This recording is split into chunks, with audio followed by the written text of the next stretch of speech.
Clayton Goss, Benz Porter, and Brandon Barlow.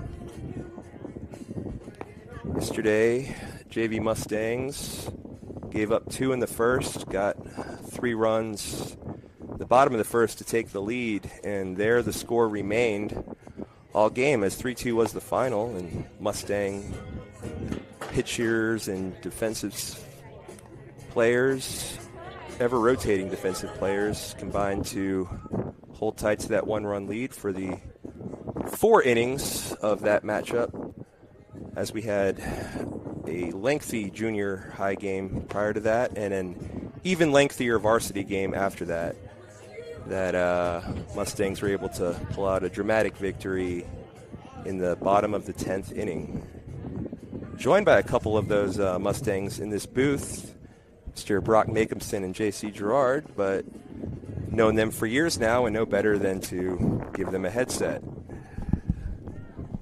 No, I'm kidding. They're good boys. They're just not really in the mood to be calling a game.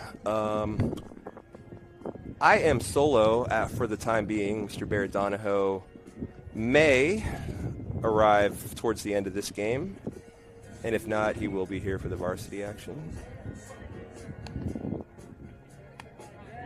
Beautiful day.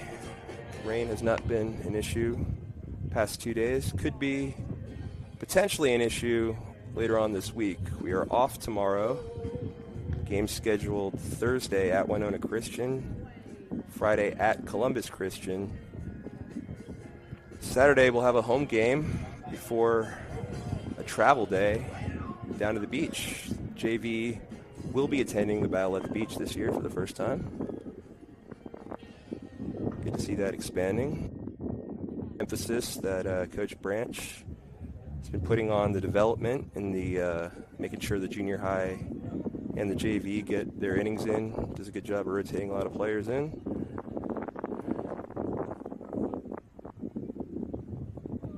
Ready to go here. Canton wearing their black pants and gold tops. Umps wearing black today. Umps have worn a different color every game this past 4. We have red, purple, blue, and now black. Don't know why they went with black on the hottest day so far, but I'm not the one down there. Ready to go.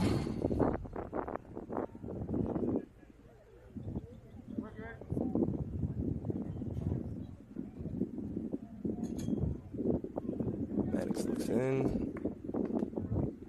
Ball low and we're underway. There's some Mustang completing their mile in the outfield while this game's going on. Just because JV, it's just the kind of stuff that happens.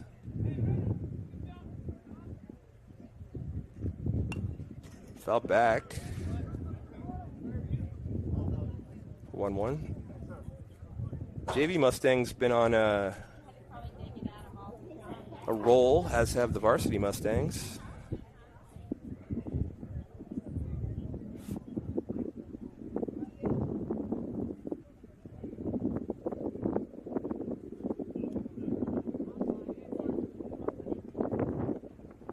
Ball be low for 2-1 count.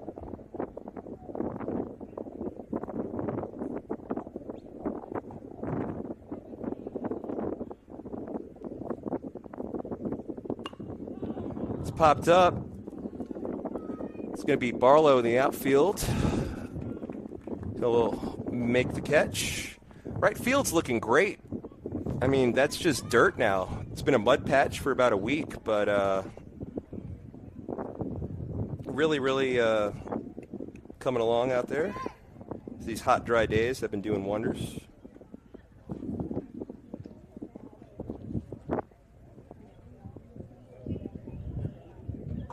So leadoff hitter retired. Haddock's first pitch swinging, foul it back. Retrieved by Brantley Counts, who beats Tate McClellan to the ball.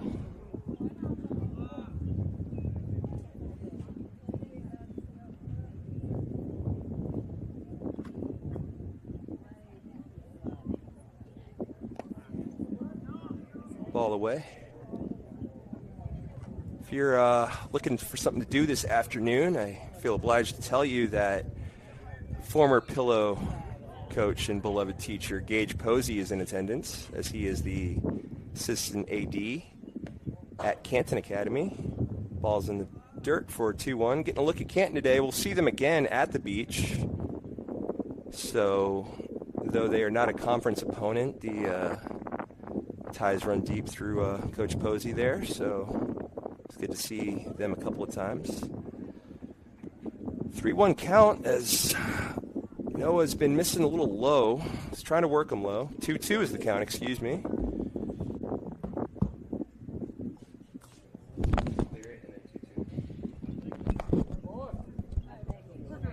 This ball inside, so 3-2 will be the count. JB Garrett, the lone diamond girl, doing double duty on music and scoreboard.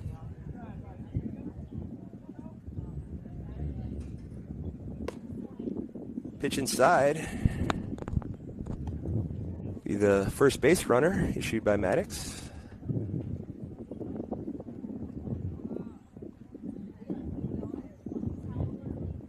Pretty good command. He was trying to work him inside and work him low, just missing a little bit off. Was trying to avoid the heart of the plate. Just couldn't quite find enough of the plate.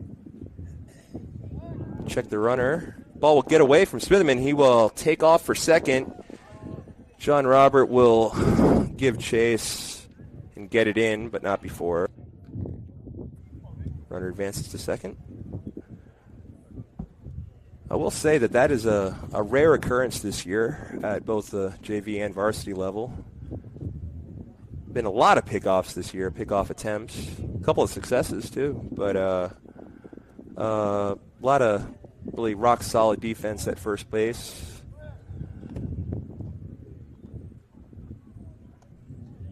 One. Sorry, 1-0 is the count. Sorry. To stress out JB there. That was my mistake. 1-0 is the count.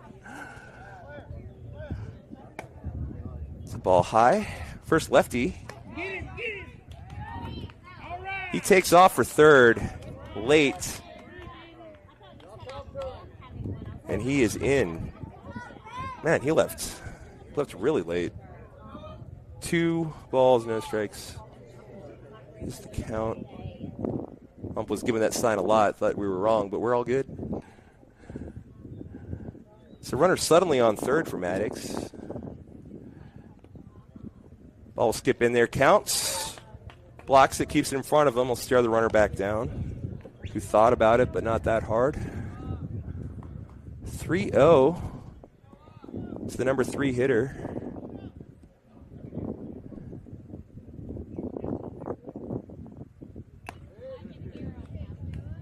Green light on 3-0, swings through strike 1.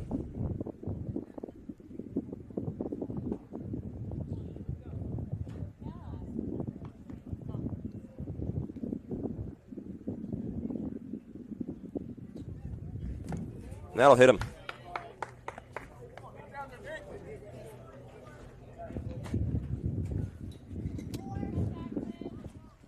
So the first batter flew out to a good-looking and dry right field in Brandon Barlow.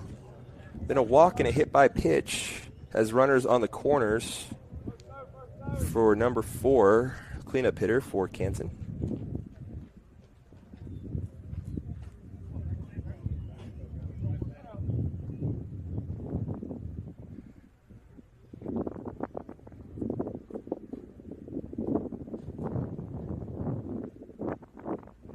Runner goes at first. That ball will bounce, get away. Counts will race to the bag to try to get the runner coming in from third. Not quite in time. So that race is won by Canton for the first run of the game. Ball bounced well in front of the plate. Brantley got down to stop it, but kind of bounced early and got up over him. Got a nice bounce off the wall. He was able to retrieve it. Maddox wasn't quite at the plate yet, so Brantley decided to just try to beat the charging runner. Pretty close play, but run scores.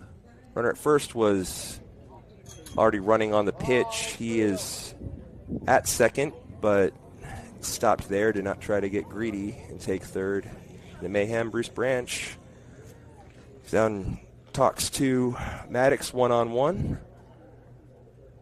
Leaves with a pat on the shoulder, just kind of tell him to, just settling him down a bit.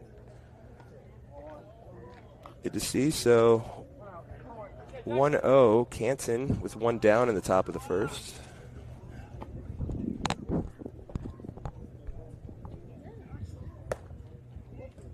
Breaking ball. This is high for 2-0.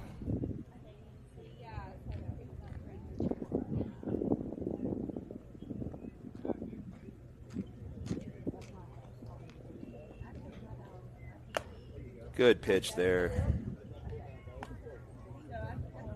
for strike one.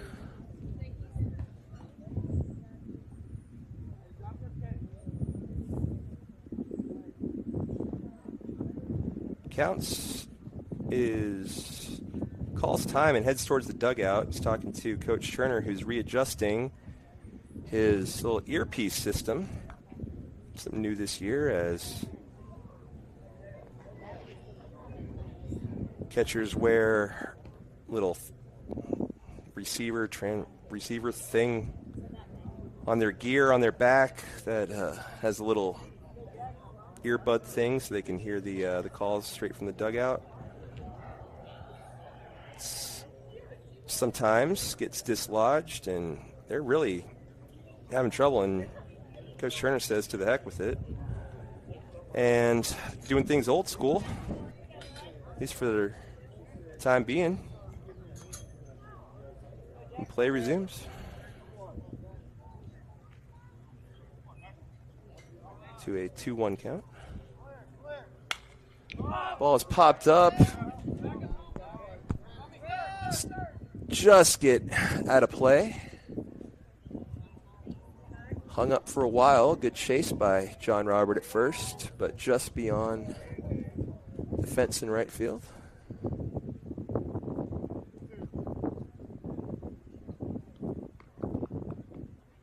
So Maddox works back 2-2.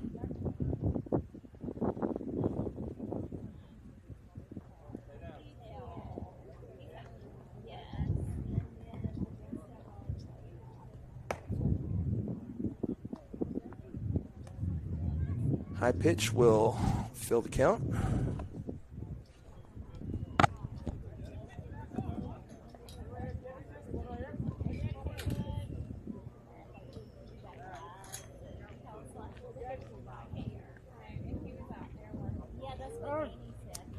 Time is called and granted by the umpire.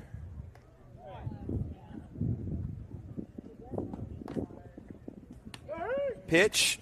Strike three, gets away from Counts down to the left field line. He has trouble picking it up. He'll fire to first, makes the play.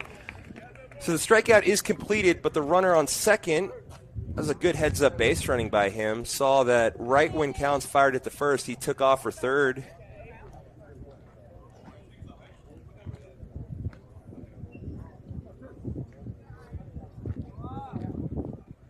So it'll be two down, a runner on third. Here in the top of the first.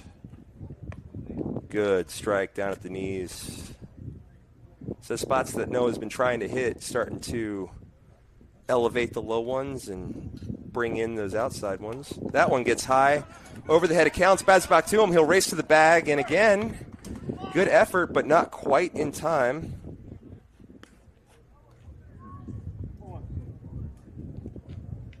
As the second run of the inning crosses the plate.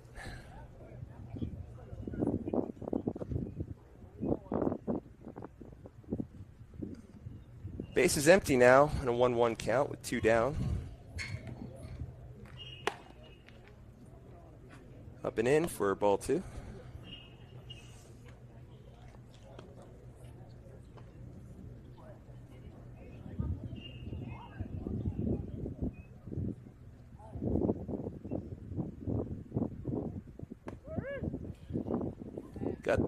Really got that low fastball working now after a couple of misses.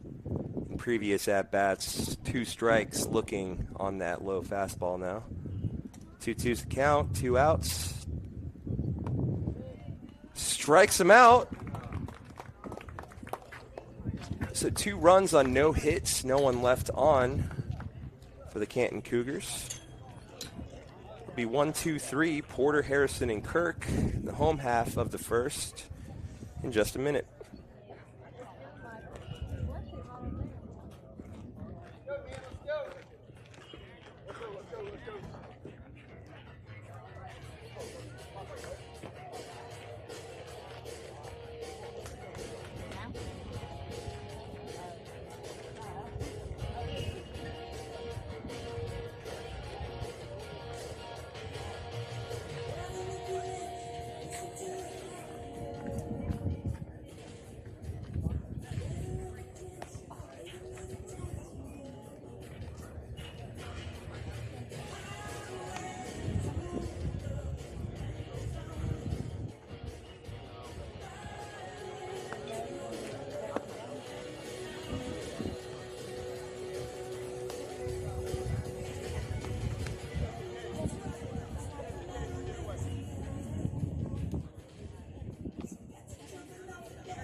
Yeah, they're the Canton Panthers. Knew there was some sort of a great feline.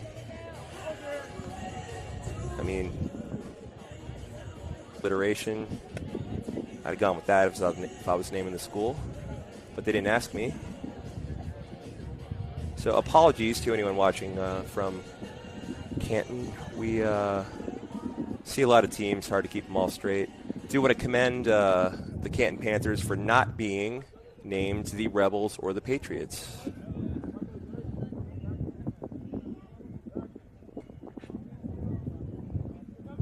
So Ben's Porter, who had some very key at-bats, I believe was at the plate in that thrilling varsity victory last night, steps in. Get a ball high, gets away from the catcher. Mom says, don't worry about it. I got you, and Easton Harrison goes all the way to the corner to get that one.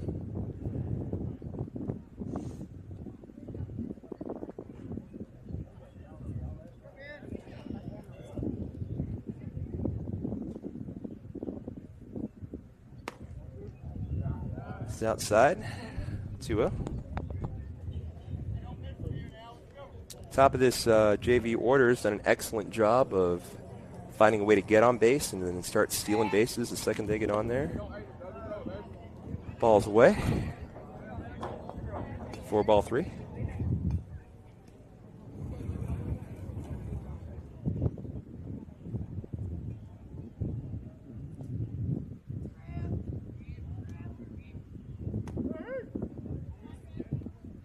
We'll watch strike one. No green light there as strike was yet to be thrown. Swing on that one. He will poke one towards second. There's no one covering first, so first and second kind of converged. In that hole between them, second baseman came out in front of the first baseman to grab the ball. First baseman still momentum carrying towards second base, so second baseman scooped it and was looking to flip, but there was no one there. So Porter on with an infield single. That is probably the first baseman's ball. Second baseman usually heads behind the first baseman to avoid those situations. Right on cue, Porter takes off. Slow roller by Harrison to short. Fires on to first, not nearly in time to beat the speedy Harrison.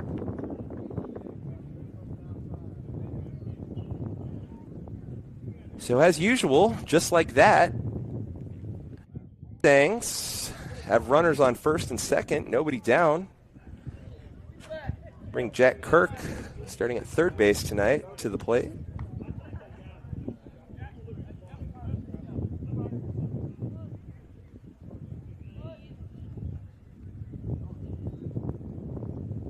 First pitch swinging up the middle. Pitcher dives out of the way. Second baseman grabs it, steps on the bag for one, throw to first, gets away. Porter will score, and Kirk will advance to second on the fielder's choice and throwing error.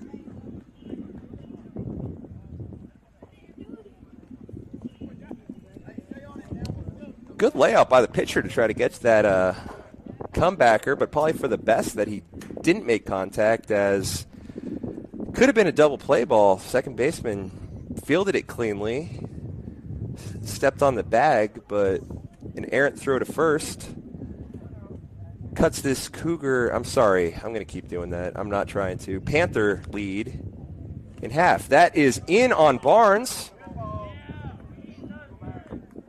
and that hits him. Not hard. He did a good job of trying to get out of the way of that. Caught some of the jersey. Maybe some skin. I don't know. But based on balls, puts runners on first and second. Kirk was trying to steal third on the pitch. Might have made it too, but has to retreat with the dead ball. John Robert Smitherman steps up. He'll look at a ball high. Mustangs yesterday surrendered 2 in the first and quickly erased that with 3 of their own. 1 in so far, but only 1 down and 2 on for the first baseman. Watch a ball low and away. Crowd's starting to fill out a little bit.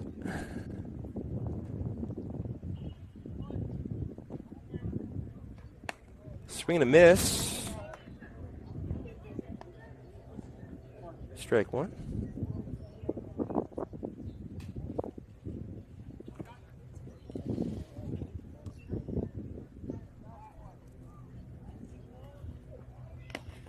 Outside, good stop by the catcher there. Keep that in front of him. Kirk was ready to take third with Barnes right behind him to replace him at second, but a good stop keeps the runners where they are. 3-1 count. Swing and a miss.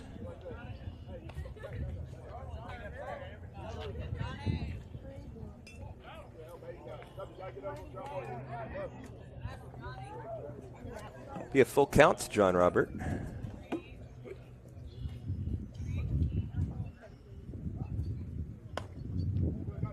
Got him. Took a bit off there. Smitherman a little out in front.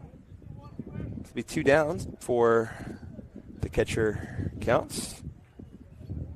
Quick break for Kirk at second to tie a shoe. Pretty speedy shoe tie. Pressure's on when everyone's watching you, but he looped, he swooped, and he pulled. Counts at the plate. Strike called on a pitch. Caught the outside corner of the plate.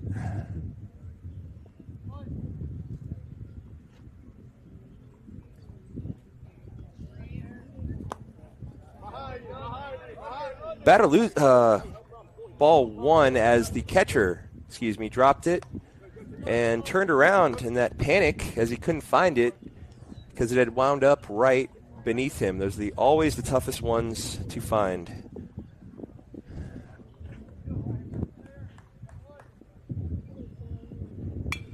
Ball is lifted into center. Center fielder settles underneath it, retires the side. So 1 run, 2 left on for the Mustangs. They trail 2-1 after 1, and we'll be back in just a minute.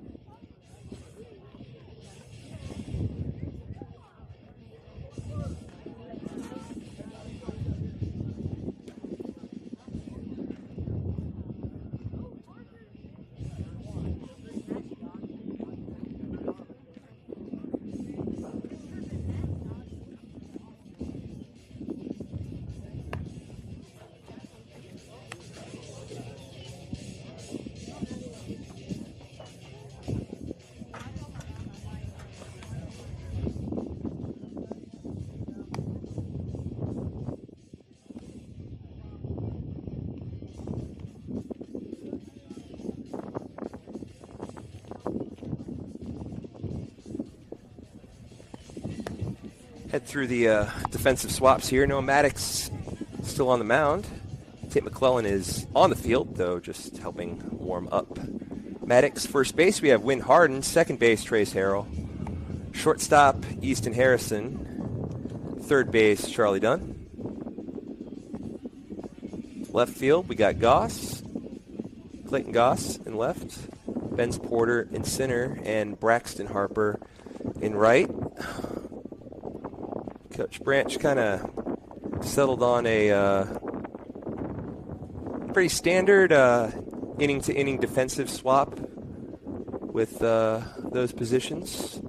Looking very familiar, though he will mix up situationally. Does a really good job of getting a lot of different players, a lot of playing time, and a lot of at-bats.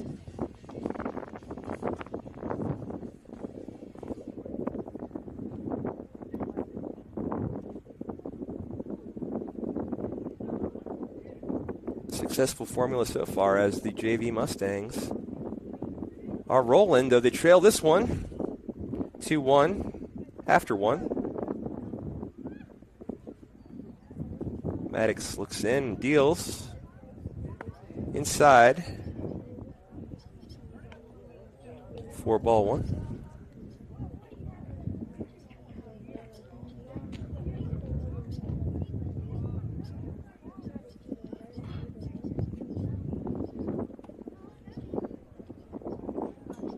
Side again for ball 2.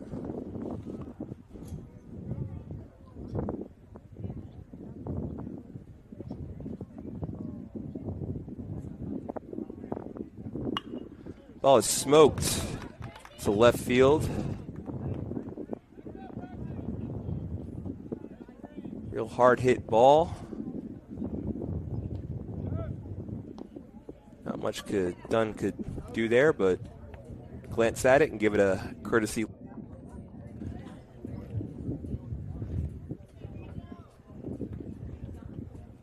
Leadoff single for Maddox.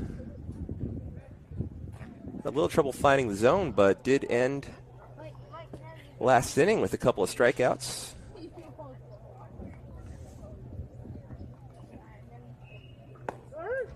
Strike on the outside corner to the left-handed hitter.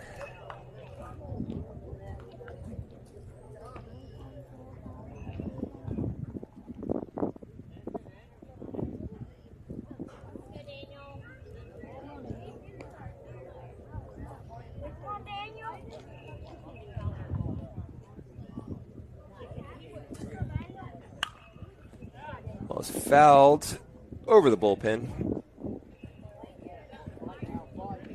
as Bennett Barnes warms.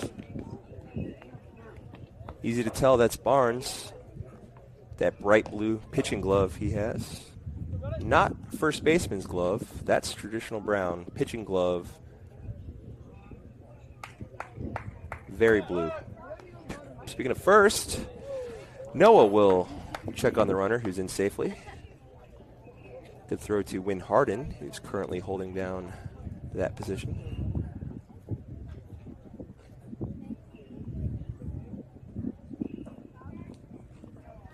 2 strikes. Now 1 ball. Little low. 1 ball, 2 strikes. Almost getting on the same page there. We're good. We could just ask us. We got it, right, JB? Ball is poked foul.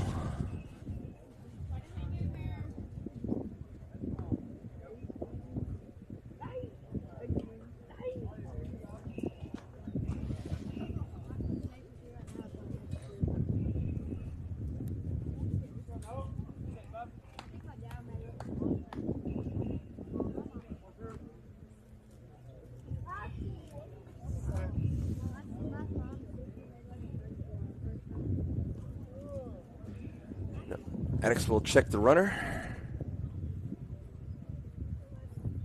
and deliver. High. Evens the count at 2-2.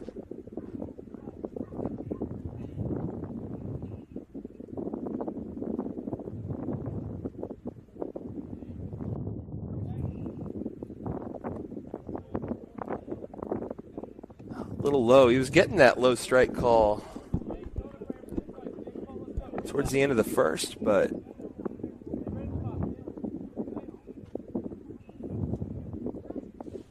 that pitch will bring us to another full count. Runner in on the pickoff attempt. A lot of pickoff attempts this year.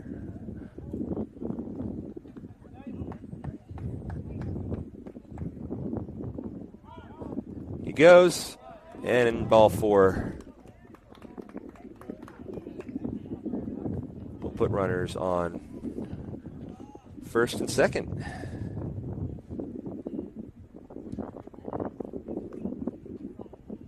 Bit of trouble here as a single and a walk have put the first 2 base runners on.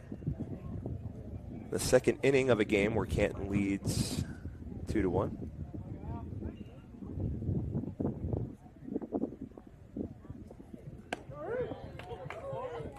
Strike in there.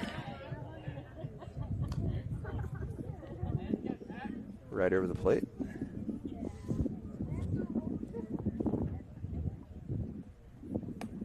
Swing and a miss. Strike 2.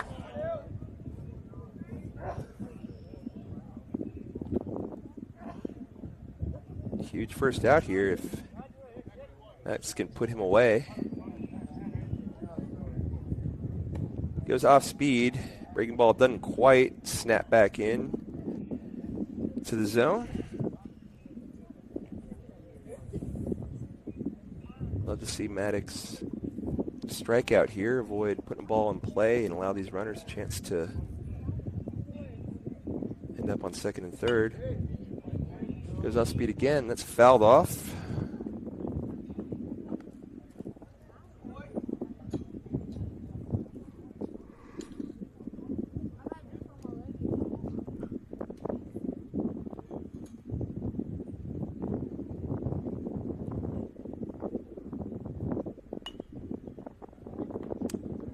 Fouled off again. Right side.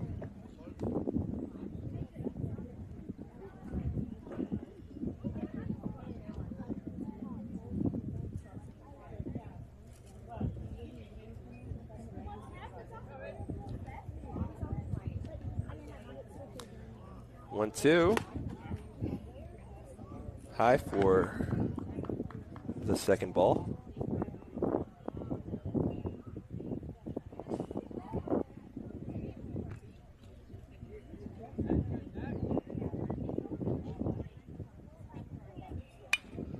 Ball is hit towards left. Goss in on it initially, retreats back. It's over his head.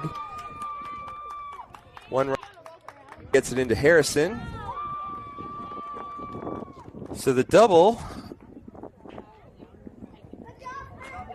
makes it 3-1 and will bring out Coach Branch.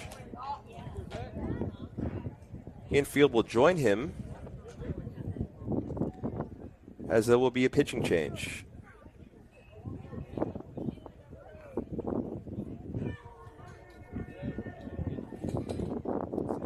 going to be Charlie Dunn. Has the ball. He's probably switching gloves.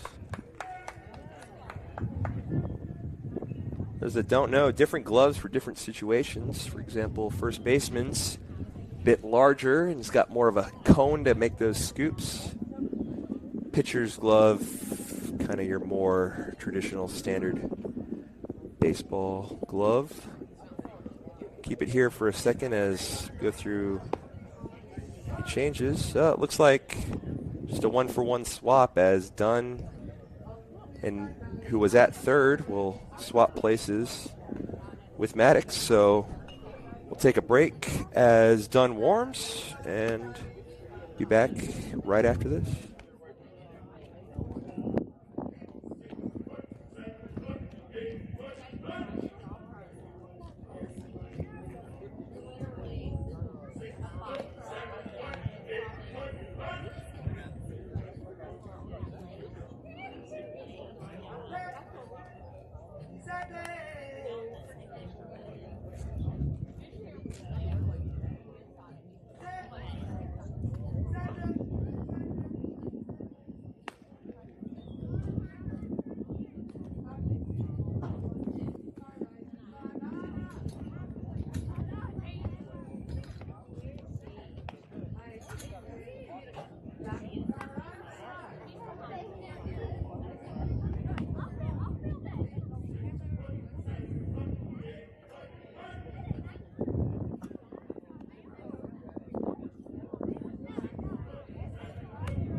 Back here.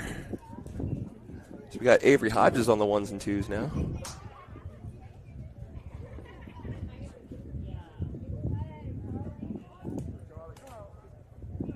So 3-1 Canton lead in the top of the second.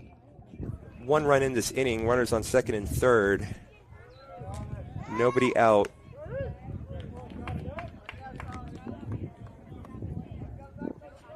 Charlie Dunn, the new pitcher. Gets things started with a strike.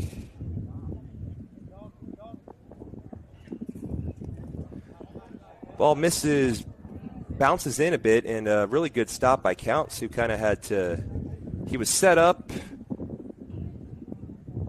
kind of towards the right batter's box there. That ball took a weird bounce and ended up bouncing a bit back towards the left. He kind of had to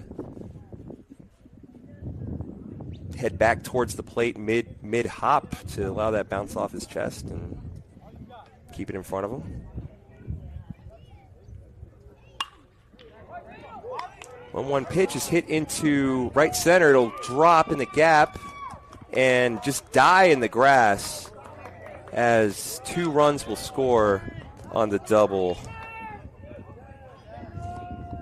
Make it 5-1 Canton.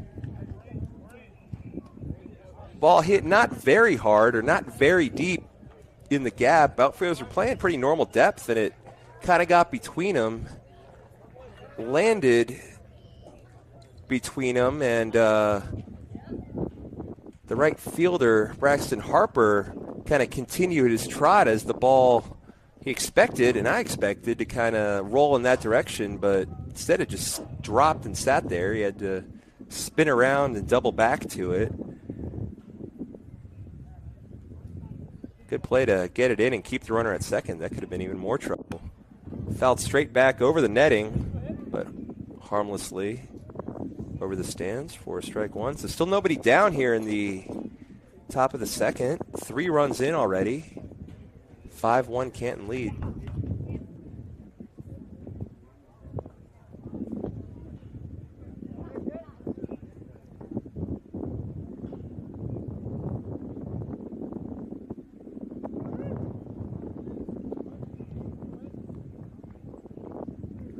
Dunn will shake off that double and start next hitter off 0-2.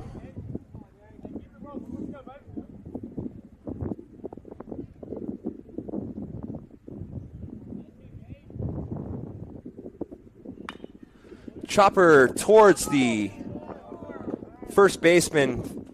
A foul ball is called. So that was really close down that first base line.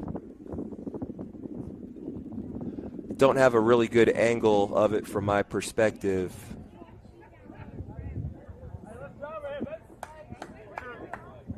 From my perspective, that looked fair, and I'm glad I'm not in a good spot having to make that call, as we are fortunate there, as that would have been trouble down that line. As it is,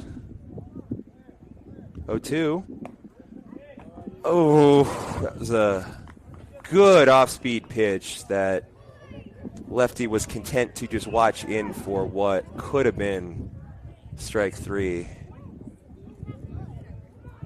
Guess it didn't quite drop into the zone, but that was a really good pitch.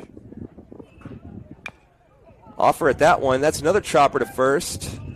Hardin will field it himself and step on the bag for the out. Runner will take third on the ball hit softly to the right-hand side of the infield.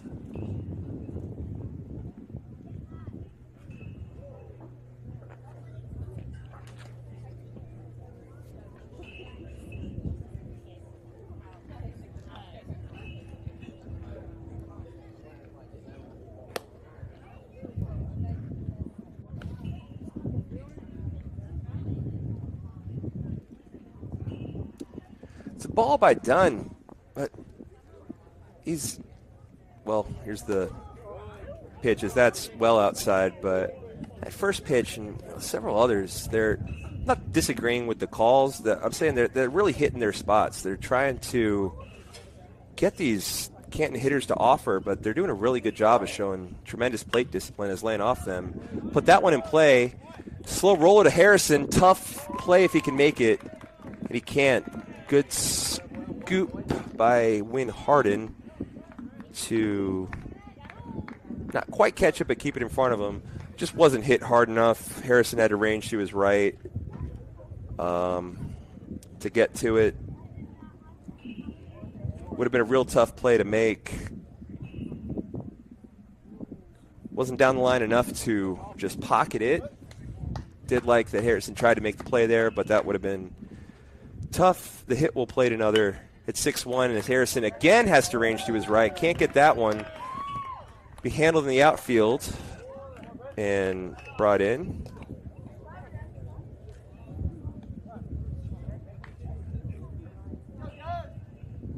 So 6-1. Canton Academy. Panthers, not Cougars. It is in large black letters across their. I will still to mess it up somehow. I apologize to anyone watching from Canton. Fouled away.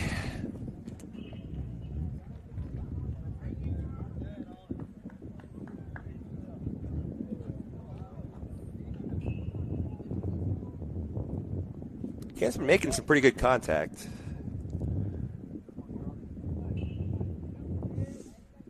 Not a lot of cheapies this inning. Swing and a miss on a good pitch that had the header well out in front of that. It's a very well-disciplined team at the plate, I'm noticing. So to get someone out that early, that's a nasty pitch for the second strike of the at-bat. Double check the runner at second, fire in. Little low for ball one. I like the attack plan by Dunn. Really like what he's trying to do. He's just not getting any bites.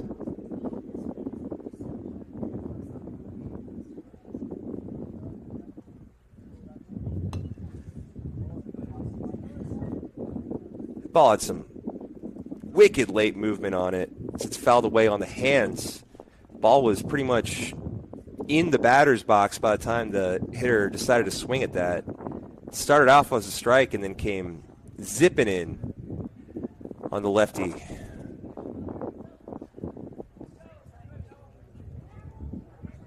Still 1-2. Fouled away, heads up to anyone who can't actually hear me, but I still wish everyone well who was back by the batting facility there. As again the count will be 1-2.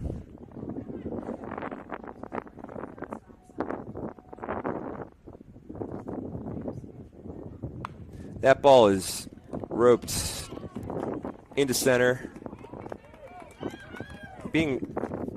Wow, so bases loaded as the third base coach there was waving in the runner from second as we were not very quick at getting the ball in. Ben's Porter was just a light toss to Errol, who was about 10 feet in front of him. But the runner decided to put on the brakes.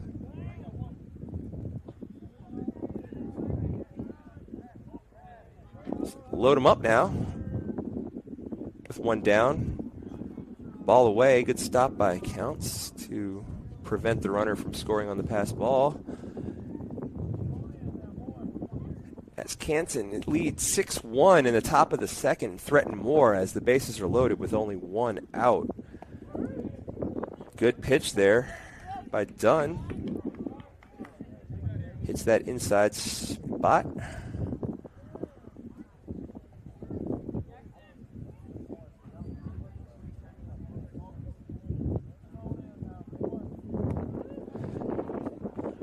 Working the whole zone here as that catches the outside corner. Pitch after catching the inside corner, so 1-2 to a hitter who has yet to offer at a pitch.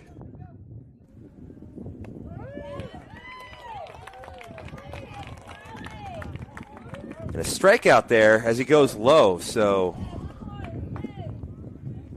been trying to paint those corners and get weak contact early on.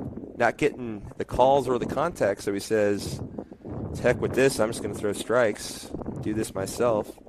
Strikeout for the second out. Swing and a miss there. Possibly a foul tip. One strike regardless.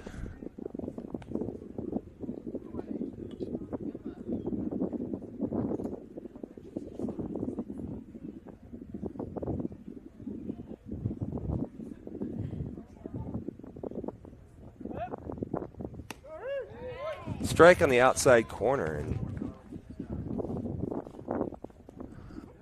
scorekeeper / statistician J.B. Garrett points out that that's 5 straight strikes, 6 straight strikes equals 2 straight strikeouts. How that works. So it did take me a minute there. Took a minute for the Panthers to stop hitting, too, as 4 runs come across that inning to extend their lead to 6-1. Mustangs have their work cut out for them,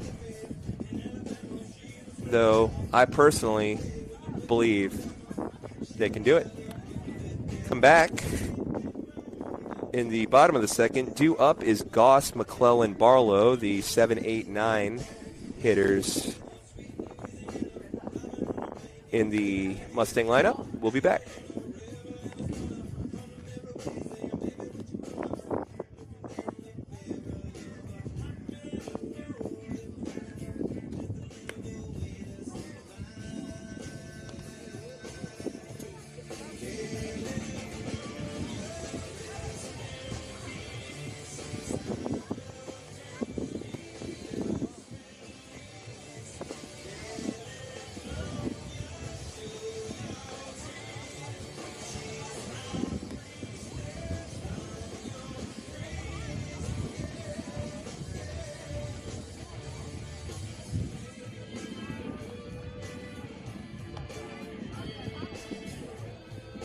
You know, battery mates get close, pitcher and catcher. They have to really kind of know each other's habits and know kind of what the other's doing, be on the same page all the time. But rarely do you see the level of camaraderie as you just witnessed there, as the catcher helped the pitcher kind of stretch something out, maybe pop the back or something there. You know, that's a connection there. That's really good to see.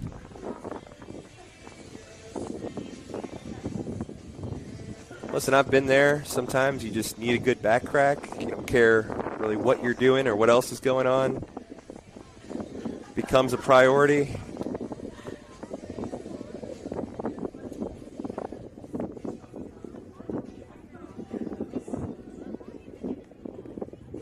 It will be Goss.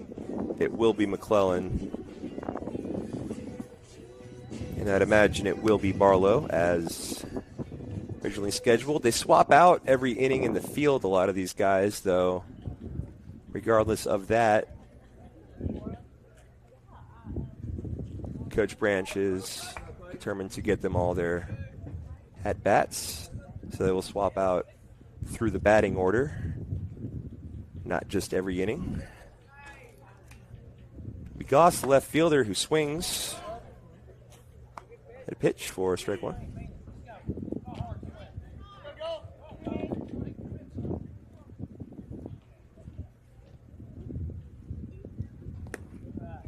Only off a pitch, side in the dirt for ball one. Trailing 5 are the Mustangs.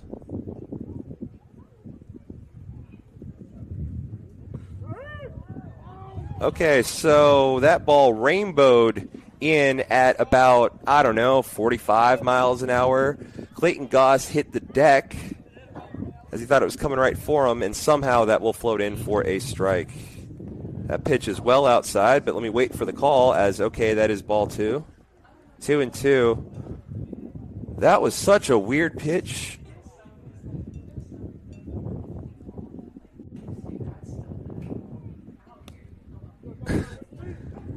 Down on strikes, swinging goes Goss.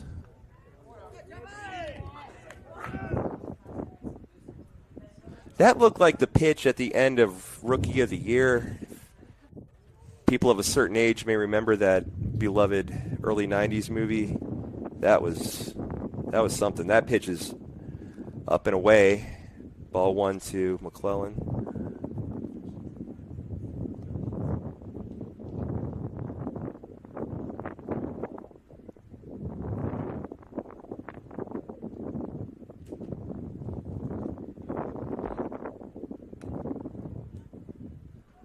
Jack will foul that back for strike one.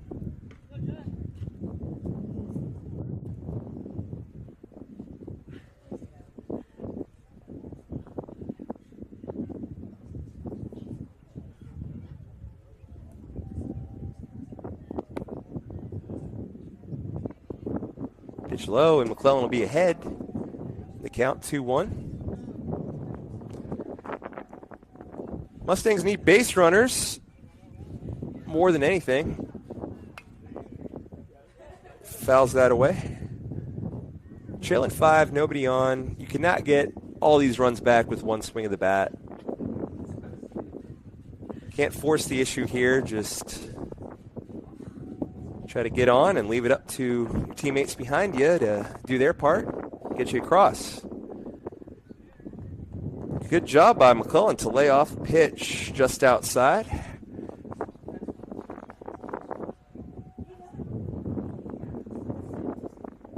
Counts full to McClellan. And he'll go down on strikes.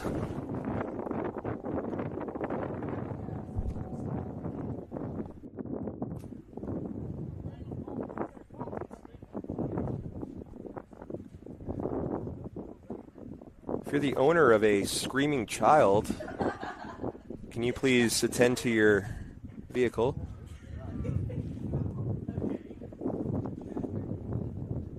Ball 1. I mean, just wailing. Sounds like a train or something. He's not hurt or anything. He's just making a noise. Really distracting. 2-0 is the count.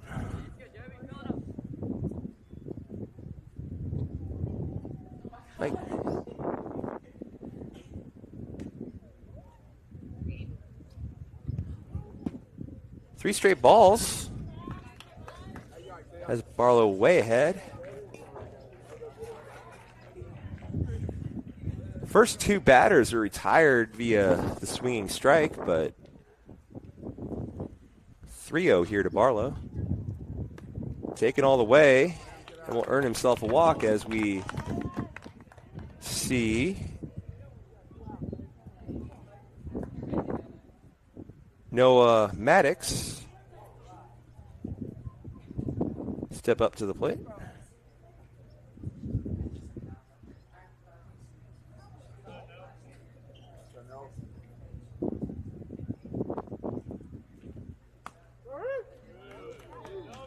Strike called to Maddox. So I have to change my little scoreboard thing here, as what I think is not the rule. Ball is definitely a ball. Outside, gets away. Low. We'll take second as the wailing child continues to serenade us all.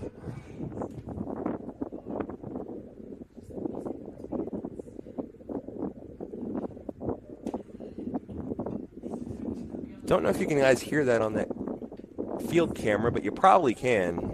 If you know what that is, or just want to send your guesses, send them to Suresh Chop. Ball is in there low for second strike. Here to Maddox, tonight's starting pitcher. Step off. Spin around trying to get Barlow at second, who will slide in safely without a throw.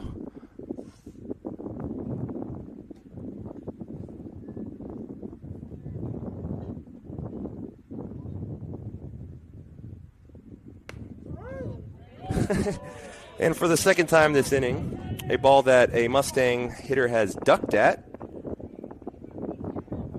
is a strike. So 1 left on, but 3 Mustangs retired via the strikeout.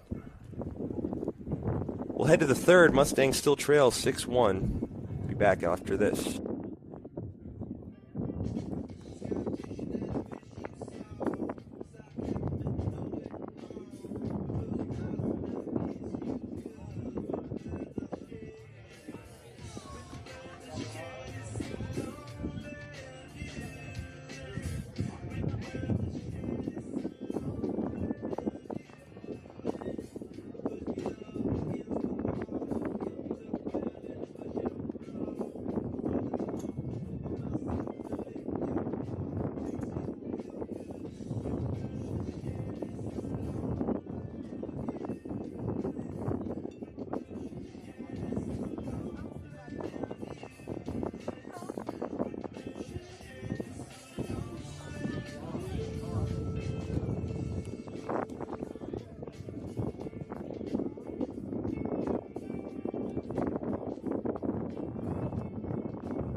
Well, bad news is it appears the press box is haunted, as we've yelled out both windows and no one down below has any idea what we're talking about with that sound. So I will put it to rest, as you guys can't hear it, and apparently it doesn't exist.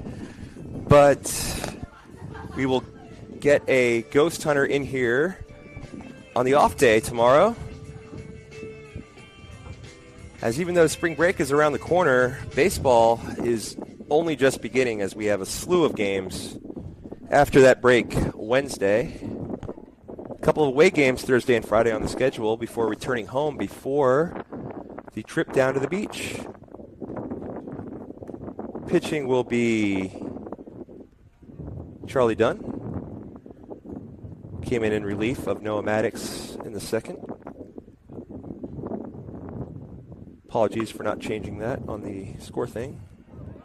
Ball is hit to McClellan at second, who has a little tough time with it, able to recover, but not in time to retire the runner.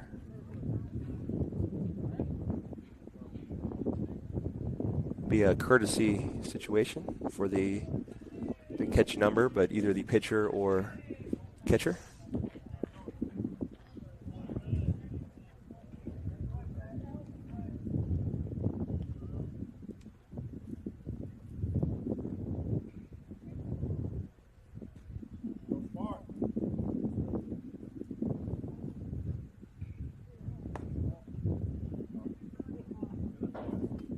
Then we'll miss outside to the lefty. A lot of lefties in this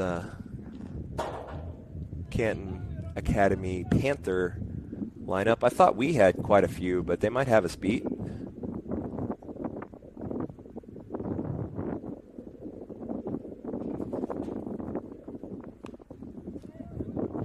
Foul back for strike one. Has me and JB and Avery have decided to just not even acknowledge the Phantom, as we all insist that we didn't hear it just now. 1-1's the count.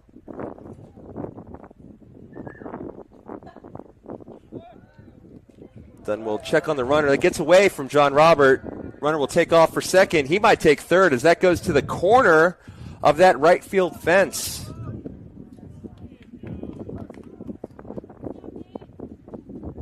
Bit of tough luck as that ball gets away, but that'll happen. The fact that it gets away and winds up in that little hitch where the fence then turns back into the left to meet up with the outfield wall there. Deepest part of foul territory it is for the ball to end up there and the runner to take third easily.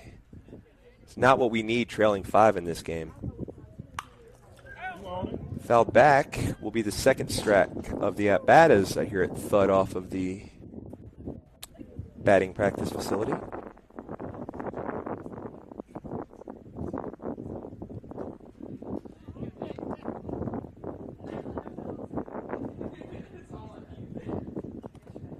He checks his swing,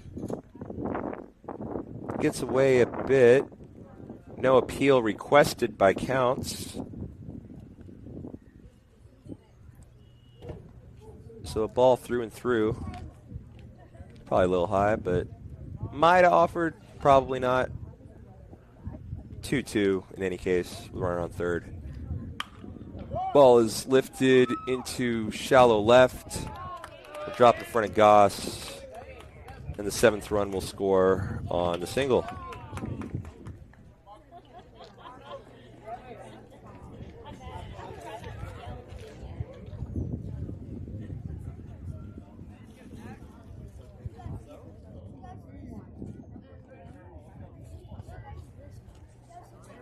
So 2 in the first, 4 in the second, 1 so far in the third for the Panthers.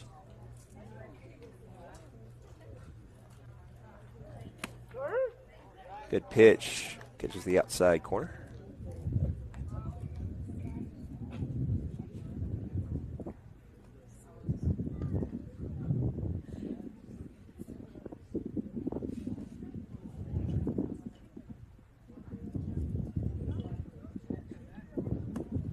Swing and a miss. Dunhead.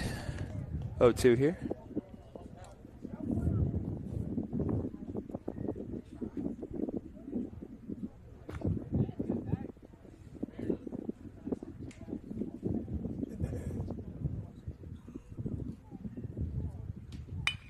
Ball up the middle. Harrison will wait on it. Step on second for one. Over to John Robert, who the low throw cannot be handled cleanly by John Robert. But the leadoff runner is erased for the first out of the inning. Coach Branch will march out to the mound. Brantley Counts will join them. Well, thinks about it. Commits. He's not actually going to the mound. He is talking to the umpire. Counts was most of the way to the mound visit, so figured he'd just say hey to Charlie Dunn while he's there. Music will begin to play as Branch and the field umpire have finished their talk. Out is now called. They're calling the runner at first out for some reason.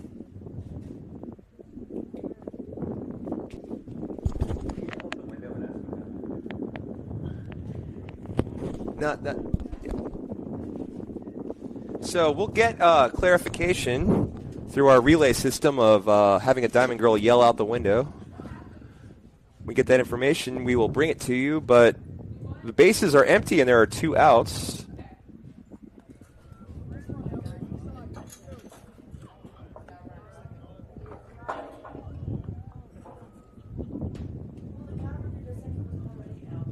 Okay, well, between innings, we'll get this sorted. As of now, we have 2 balls to the current batter and a ball away for ball 3.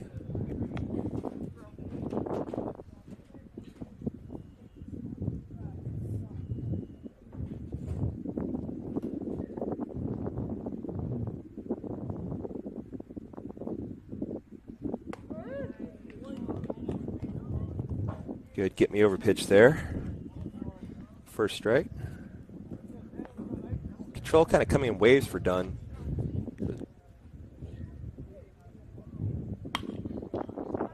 Ball is hitting the hole. Long play for Harrison. Would have been a really long throw as he was basically back in the outfield grass. Gave it a pump and decided to, rather than risk a errant throw on what would have probably been a play that could have been made anyway, he thinks better of it and allows the single. After seeing a pass ball end up, or an errant throw end up in the deep corner of that fence, allowing a couple extra bases there.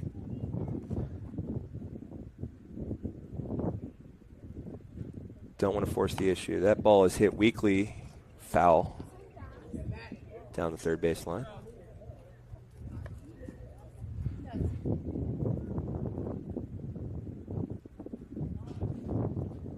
(7-1) lead by a very disciplined and good hitting Panther team.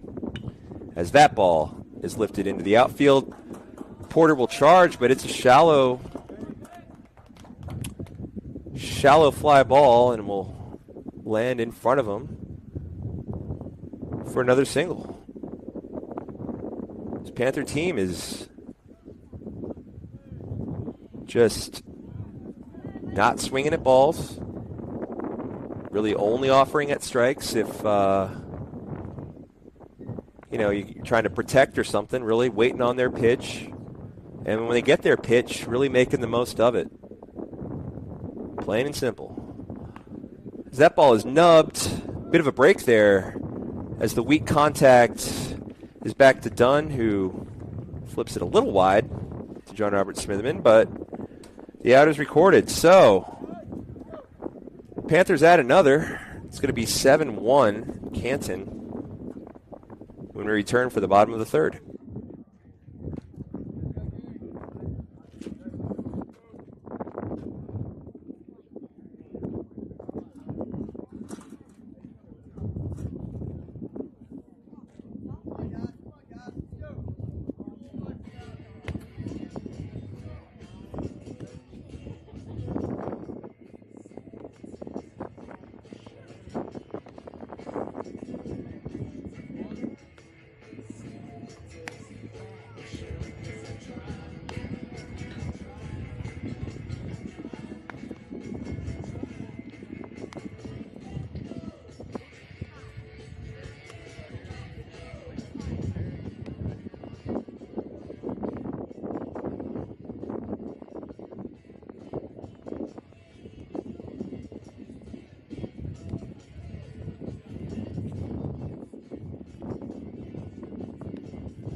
got some clarification on that double play that got the first 2 outs in that last half inning. Batter was called out on interference as he either ran a little too inside of the base path as he approached first, or bumped into John Robert in some way. In any case, interfered with John Robert's ability to make the play. So that's why he was called out after the good discussion by Coach Branch. He convinced them that's what happened and did get the out. It was a big one, too, as we certainly don't need more base runners and more potential runs for the Panthers, who lead this one 7-1 in the bottom of the third. Going to see Wesley Griswold step up to bat.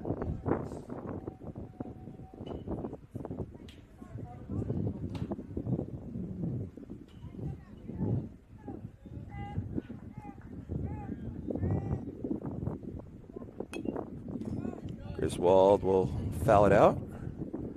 Sophomore will be found in pinch run situations, defensive replacement changes. You see him getting an at-bat here. Makes the most of it as that is skied into center. Hangs up just a bit, though, and center fielder is able to get under it. But good contact for Wesley.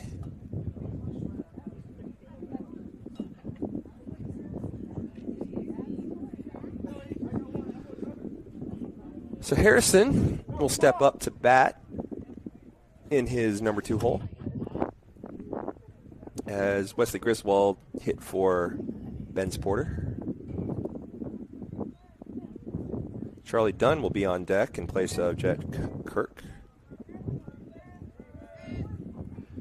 Pitch to Harrison. Call the strike.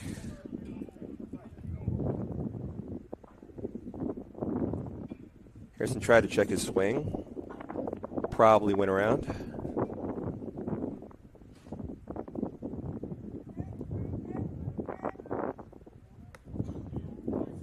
That was a good-looking pitch.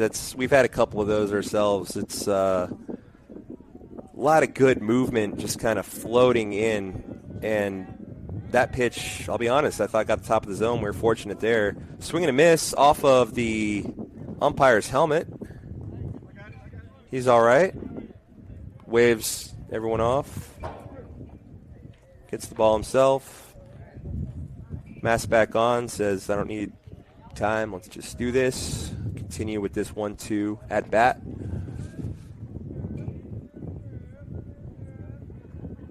Pitcher will deal. Bounce one in for the second ball.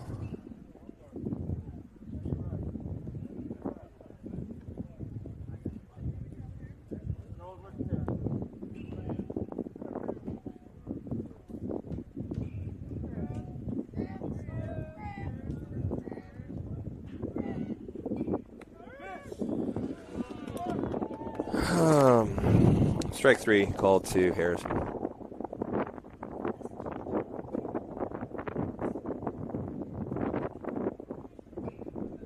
It's got a lot of good movement. It was a good pitch. I think one way or another that would have been strike 3. I think he had I don't know. It's a frustrating zone. I'll let it go as that ball will catch the jersey of Dunn for the hit by pitch. At least it appeared to me. It might have got him a bit. If it did, Dunn did not flinch. Bennett Barnes, the lefty, will step up to bat.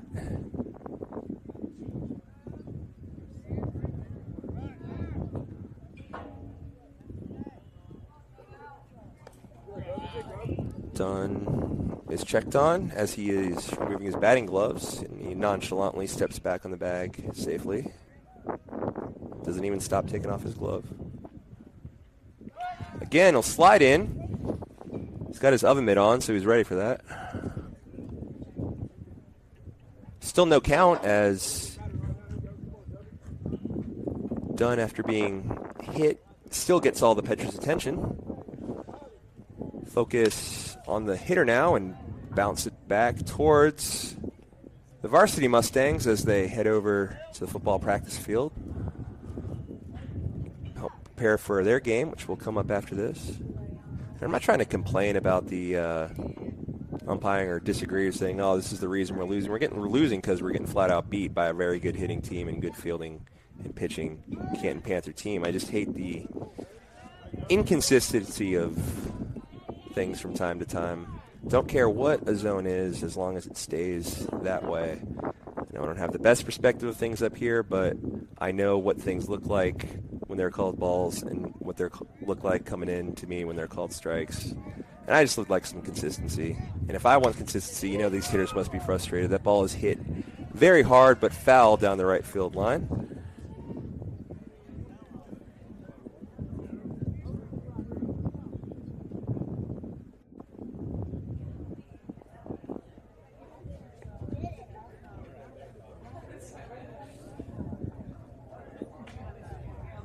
Be 0-2 to Barnes after a couple foul balls.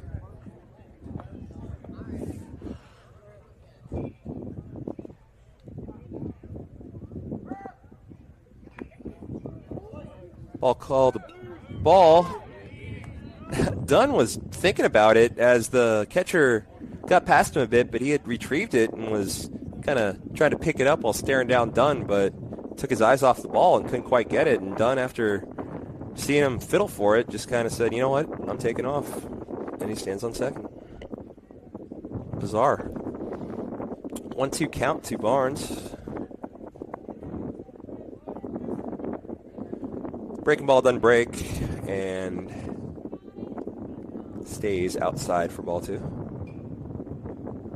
Pitcher knew that the second he let it go. Didn't quite get that snap. That snap of the wrist needed to make that ball break. Ball again.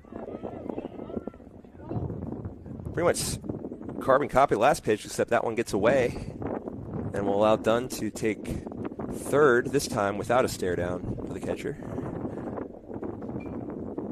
It's a full count with 2 outs. Every little bit helps here with the Mustangs trailing 6 in the bottom of the third. Would love to see that runner on third score. Bennett Barnes puts it in play to the shortstop, who fields it, throws it on to first for the out. Mustangs will strand a runner at third. We'll head into the 4th inning. Well, wait a minute. Mustangs are exiting the dugout, as this could be it, but I've been fooled twice this year on false endings, so gonna make sure. While we're waiting to make sure this is the end, do want to thank our sponsors for allowing us to bring this to you. You should see some new ads running throughout this game and the varsity ads. We have several sponsors, probably 25 or so, which is awesome, and we thank you all. This software only allows us to put up 10 images at a time to play during a broadcast. So having more than 10 sponsors is a good problem to have, but it's a problem you need to remember to have. So that's on me.